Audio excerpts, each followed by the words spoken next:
Babacar Diong, je suis le chef du centre de documentation et des archives de l'OMVS. Cette cérémonie qui nous réunit aujourd'hui, c'est pour marquer la journée internationale des archives qui a démarré depuis hier. Vous savez que depuis 2018, c'est une semaine. Donc la semaine continue jusqu'au 11. Tout d'abord, je vais commencer par remercier en tout cas tous les collègues de la région de Saint-Louis, notamment l'ASBAD Nord, donc l'Association sénégalaise des bibliothèques archivistes documentaristes, qui ont fait le déplacement aujourd'hui dans nos nouveaux locaux, donc pour nous honorer, donc à la suite des événements en tout cas qu'on a connus l'année passée, qui était le saccage en tout cas de nos locaux à Ndartout au cours d'une manifestation. C'était l'occasion pour en tout cas le centre de revenir sur ces événements douloureux, de tirer des leçons importantes pour une meilleure préservation de notre patrimoine, qui est un patrimoine commun donc à l'ensemble des 4 pays de l'Organisation pour la mise en valeur du fleuve Sénégal, mais pour tout citoyen en tout cas qui s'intéresse à ce que l'OMVS fait.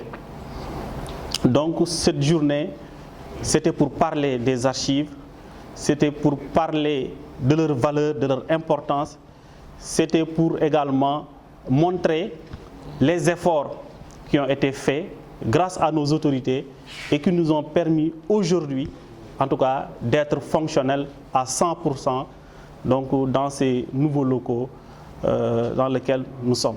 L'importance des archives n'est plus à démontrer. Et là, je vais faire une adresse en 3 temps. Le premier niveau, c'est à l'endroit des autorités.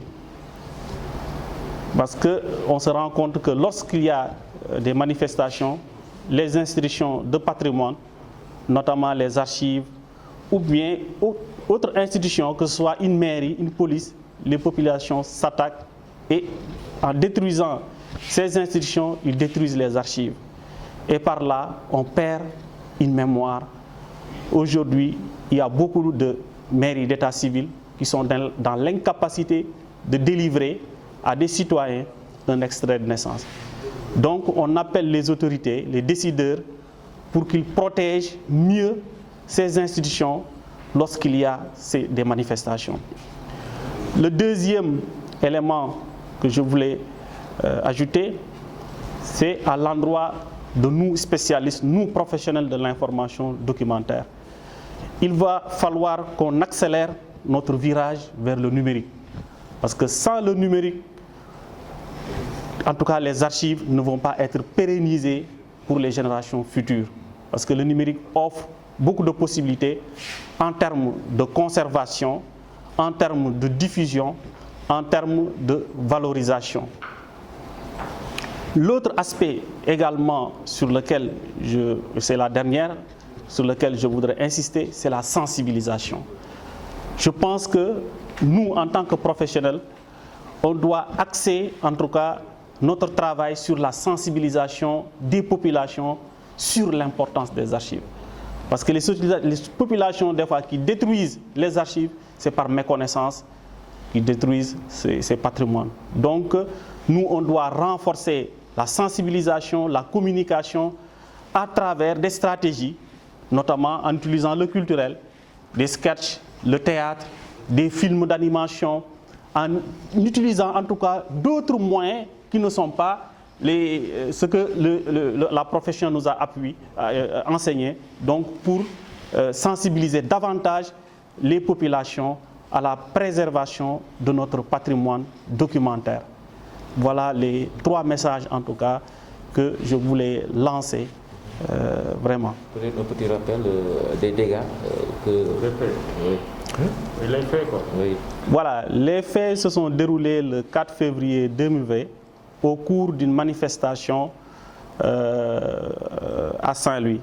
Et c'est à l'occasion de cette manifestation que nos locaux, le centre de documentation, a été saccagé, brûlé en partie.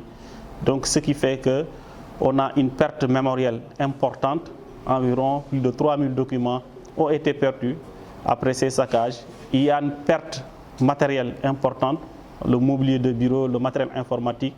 Il y a également le choc psychologique du personnel, vraiment qui n'est pas à quand même, dont il faudrait mettre l'accent. Parce que pendant une certaine période, une partie du personnel, non seulement ils étaient en chômage technique, mais ils étaient dans l'oisiveté, vraiment ils avaient des difficultés. Certains même avaient même des difficultés pour dormir.